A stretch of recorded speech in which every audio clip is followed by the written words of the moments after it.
सो high class. तो last video में मैंने आपको भेजा था auto regressive and distributed lag models, उसका इंट्रोडक्शन। सेकंड वीडियो में मैंने आपको कंजम्पशन उसके एग्जांपल्स है जो यूजेस है लैग मॉडल्स के। फर्स्ट एग्जांपल था कंजम्पशन मॉडल, वो बताया था।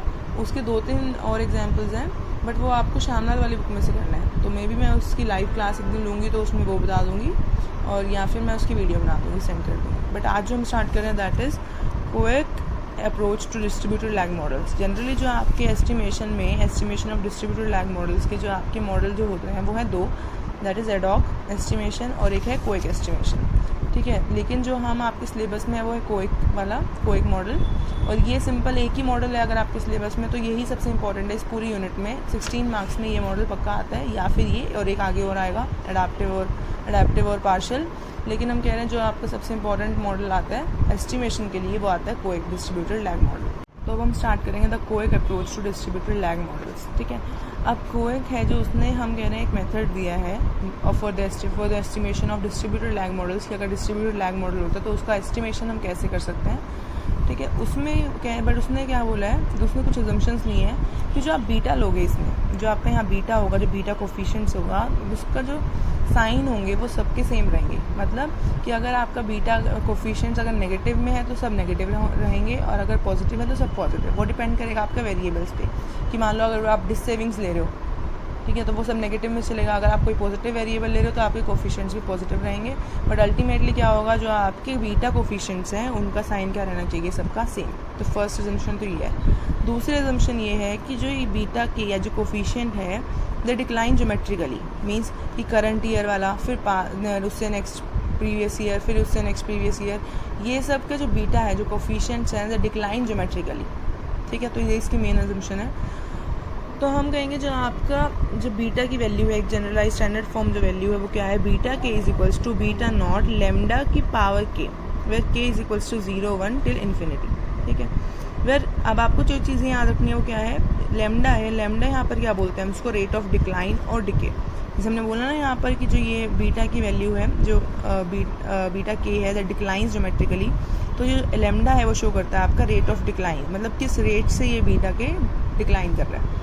ठीक है, और अगर हम इसका उल्टा ले लें, यानी कि 1 माइनस लेमडा कर दे, तो वो क्या है, उसको हम क्या बोलते हैं, स्पीड ऑफ एडजस्टमेंट। कि यहाँ तो डिक्लाइन हो रहा है, लेमडा को बोला हमने डिक्लाइन, 1 माइनस लेमडा मतलब कि हम कितना जल्दी या कितनी स्पीड से हम एडजस्ट कर सकते हैं इस डिक्लाइन जो हो रहा है उसको, हम कितना स्पीडली हम एडजस्ट कर सकते हैं। ठीक है, अब जो लेमडा की वैल्यू है वो क्या रहेगी, 0 to 1। ये आपकी अजम्पशन है, 0 to 1 रहेगी लेमडा की वैल्यू।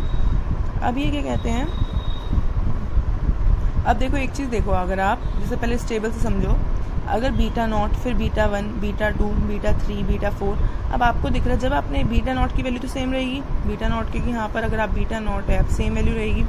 अब मान लो हमने एक वैल्यू ली है, एक वैल्यू हमने ले ली 1 के पास, जो 1 से क्लोज टू 1, और एक क्लोज टू 0, क्योंकि बीटा की वैल्यू की लेमडा की वैल्यू 0 और 1 के बीच में रहेगी। तो हमने ये देखने के लिए, डिक्लाइन वाली चीज़ देखने के लिए कि कहाँ 0 से और 1 के बीच में कब डिक्लाइन करता है, तो हमने एक वैल्यू ले ली नियरर टू 0 और एक वैल्यू ले ली नियरर टू 1, तो 0.75 और 0.25। अब जब आपने 0.75 ली तब आपने बीटा नॉट निकाला। बीटा नॉट कैसे निकलेगा, ये फॉर्मूला यूज़ करके, बीटा नॉट मतलब ये beta naught is equals to, मतलब बीटा नॉट कैसे, beta naught is equals to beta naught lambda की पावर नॉट, क्योंकि के की जगह क्या आ जाएगा 0। अब लेमडा इंटू लेमडा की पावर 0 मीन्स ये तो हो गया 1, तो क्या बच गया खाली आपका बीटा नॉट। सिमिलरली बीटा 1 मतलब beta 1 is equals to beta naught lambda की पावर 1, और लेमडा आपकी वैल्यू क्या है 0.75, तो ये आ गया फ्री। अब आपको दिख रहा है जैसे जैसे हम, ये आपकी जो करंट, ये बिल्कुल करंट वैल्यू है, ये नेक्स्ट करंट, फिर ये बिल्कुल फिर पास्ट, फिर उससे नेक्स्ट पास्ट, नेक्स्ट प्रीवियस। तो हम ये कह रहे हैं, हम जैसे मान लो 2019 है तो ये 18, 17, 16, 15, 14 इस टाइप से चल रहा है। तो हम कह रहे हैं जितना ज़्यादा हम पुराने पीरियड में जाते जाएंगे उतना ज़्यादा ये जो वैल्यू है, जो ये बीटा के की वैल्यू है दैट विल डिक्लाइन। मतलब जितना हम, एक चीज़ हो रहा है कि जितना हमारा जो लेमडा की वैल्यू है that will be close to 1। ठीक है, जितना ज़्यादा हमारी वैल्यू जो है वो क्लोज टू 1 होगी उतना ज़्यादा हमारी वैल्यू क्या करती जाएगी, हमारी वैल्यू और डिक्लाइन। ठीक है, तो बस आप क्यों हो रहा है ये चीज़ कि ये क्या शो कर रहा है, ये आपका शो कर रहा है इफेक्ट, कि आपका जो इंडिपेंडेंट वेरिएबल है वो डिपेंडेंट वेरिएबल पे कितना इफेक्ट डाल रहा है। तो ये आप अगर लॉजिकली सोचो तो आपको पता है कि जो करंट ईयर वैल्यूज़ है वो ज़्यादा इम्पैक्ट डालती हैं आपके डिपेंडेंट वेरिएबल पे rather than the past year values. तो इसलिए हम कह रहे हैं यहाँ इनकी, जैसे यहाँ 1 है, ये 1 का इम्पैक्ट डाल रहा है 1 रेट का, ये 0.5 इंटू बीटा नॉट। तो आपको दिख रहा है कि जो करंट ईयर वैल्यूज़ हैं वो आपके उनका कोफिशिएंट ज़्यादा है as compare to the past year value coefficients. इसका मतलब ये ज़्यादा इम्पैक्ट डाल रही, करंट ईयर वैल्यू ज़्यादा इम्पैक्ट डाल रही हैं और पास्ट ईयर वैल्यूज़ कम इम्पैक्ट डाल रहे हैं। ठीक है, अब देख पढ़ो, the closer lambda is to 1, the slower the rate of decline in beta k, whereas the closer it to 0 the more rapid the decline in beta k। अब इसमें क्या कह रहे हैं कि अगर आपका जो लैम्डा है वो ज़्यादा 1 के पास होगा तो जो रेट है डिक्लाइन होने का दैट विल बी स्लोअर। मतलब जैसे अब देखो यहाँ पर, जैसे आपको डायग्राम में दिखेगा, जैसे आपको दिख रहा है, जैसे आपको डायग्राम में दिख रहा है ये आपका लैम्डा है, लैम्डा 1/4 यानी कि 0.25 दैट इज़ क्लोज टू 0। फिर ये हो गया तो 0.5 ये हो गया, फिर 0.75, दिस इज़ क्लोज टू 1। तो हम कह रहे हैं आपको दिख रहा है ये ज़्यादा स्टीपर है, मतलब ज़्यादा जल्दी डिक्लाइन हो रहा है, और ये हम कह रहे हैं थोड़ा सा फ्लैटर है, तो ये धीरे धीरे डिक्लाइन हो रहा है। तो हम कह रहे हैं जितना हम कहेंगे अगर लैम्डा है जो अब आपका 1 के 0 के क्लोज होगा तो rate of decline will be faster, ज़्यादा जल्दी वैल्यूज डिक्रीज होंगी।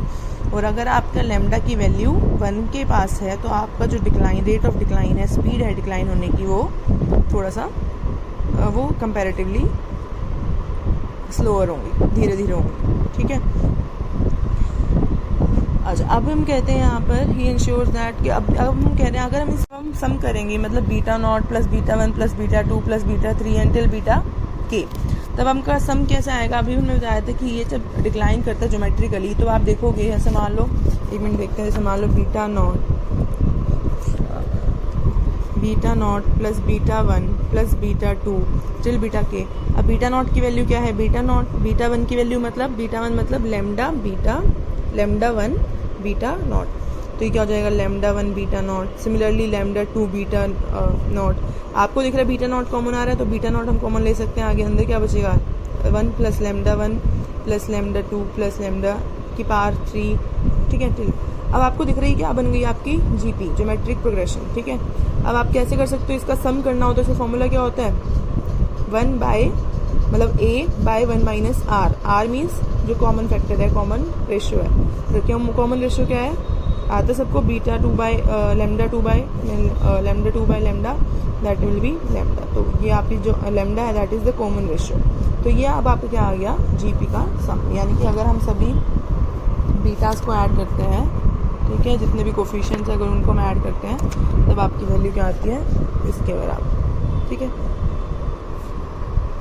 अब as a result the infinite lag model. अब अगर हम, ये तो हो गया आपका बीटा, यानी अभी तक हम कोफिशिएंट्स की बात कर रहे थे। अगर आप इन कोफिशिएंट्स को आप अपने रिग्रेशन मॉडल में डालते हो, that is Y T is equals to lambda, sorry alpha is the intercept term plus beta nought x1 plus beta nought lambda, means beta 1 की जगह हमने क्या लिख दिया, बीटा नॉट लैम्डा। बीटा 1 की वैल्यू क्या हो गई, बीटा नॉट लैम्डा, ये हमने निकाला है इस वाले फॉर्मूला का यूज़ करके। फिर ऐसे ही बीटा 2 की वैल्यू क्या हो गई, बीटा नॉट लैम्डा स्क्वायर। ठीक है, ये हो गया आपका रिग्रेशन मॉडल यूटी। मैंने बताया था हमेशा कि आपको एरर टर्म इतना ही है, स्टोकास्टिक एरर टर्म। ठीक है, as it stands that model is not amenable to easy estimation since a large number of parameters remains to be estimated and the parameter lambda enters in highly known collinear form. Strictly speaking, the model of the regression analysis cannot be applied to such a model, but now कोई suggestion again is a way out. He lacks, पहले यहाँ तक देखो, अभी कह रहे हैं यहाँ पर आपको दिख रहा है जो पैरामीटर्स है, number of parameters remains to be estimated and the parameters lambda. अब यहाँ पर आपको दिख रहा है बीटा नॉट लैम्डा स्क्वायर। इनकी हमारी क्या आई है वैल्यू, हम डायरेक्टली यहाँ पर इसका एस्टिमेशन नहीं कर सकते। तो यहाँ पर कह रहे हैं जो ये पैरामीटर्स वैल्यू है, means beta nought lambda, because आपके पास ना तो बीटा की नॉट की वैल्यू और ना ही लैम्डा की वैल्यू। तो हम यहाँ पर हम कह रहे हैं आपका एस्टिमेशन पॉसिबल नहीं है। अगर आप यहाँ इस वाली इक्वेशन का अगर आप डायरेक्टली एस्टिमेशन करना चाहो OLS लगाकर, और जो आपका लैम्डा है वो भी आपका क्या है, हाईली नॉन लीनियर फॉर्म। आपको दिख रहा है कि बीटा 1 बीटा 2 सारा रेशियो में चल रहा है, तो ये लीनियर भी नहीं है। तो हम कह रहे हैं यहाँ पर डायरेक्ट एस्टिमेशन पॉसिबल नहीं है। तो कोई एक सेकंड मेथड बताया इसी को आगे एक्सटेंड किया है, उसमें हम ये सॉल्व करेंगे कि हम इसका एस्टिमेशन कैसे कर सकते हैं।